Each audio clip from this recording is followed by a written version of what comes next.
राम राम मंडळी, कसं काय? So this is me Charu आणि आजच्या डे 34 व्लॉगची सुरुवात होते ती म्हणजे ड्रायव्हिंग क्लासला जाऊन. ड्रायव्हिंग क्लासवरून परत आल्यावर मी घेऊन घेते माझी ग्रीन टी, कारण की माझ्या दिवसाची सुरुवात ना आता विदाऊट ग्रीन टी होतच नाही. जोपर्यंत मी ग्रीन टी घेत नाही ना मला रिफ्रेश फील होत नाही. देन करून घेते मी माझी मोस्ट इम्पॉर्टंट गोष्ट ती म्हणजे स्किन केअर, कारण की आज मला भरपूरदा उन्हात बाहेर पडायचं असतं आणि माहिती नाही यार, आज माझे तळहात ना जरा जास्तच खाजूत असतात. बहुतेक माझ्याकडे खूप सारा धनलाभ होणार असतो, पण असं काहीही एक झालं नाही. आणि एवढ्या उन्हात बाहेर पडण्याचं रिझन म्हणजे आज ना असते माझ्या ड्रायव्हिंगची ट्रायल. येस, आज करणार की मी किती पाण्यात आहे, म्हणजे मी किती ड्रायव्हिंग शिकली आहे. अनफॉर्च्युनेटली आज माझी ट्रायल होऊ शकत नाही बिकॉज आम्हाला ना एक अर्जंट काम निघालं असतं, ज्याच्यामुळे मी ट्रायल 22 ला स्किप केली असते. मग काय नारळ पाणी घेऊन घरी येते आणि घरी येऊन बघते तर काय माझं पार्सल आलं होतं. तर तपत्या उन्हात बिना चप्पलनी पार्सलची वाट बघता बघता पार्सल घेऊन फायनली घरी येते आणि पार्सलची अनबॉक्सिंग करते.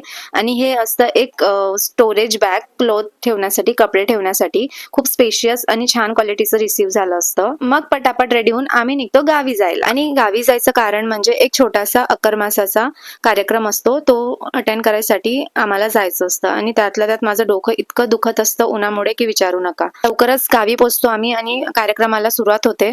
छान आम्ही आमचे सगळे देव पूजून घेतो. या पूजेमध्ये सगळे देवे पूजले जातात एवढंच मला माहिती आहे. पूजा आटपल्यावर ना आम्ही सगळेजण मिळून छान गप्पा गोष्टी करत ना मस्त जेवण आटपून घेतो.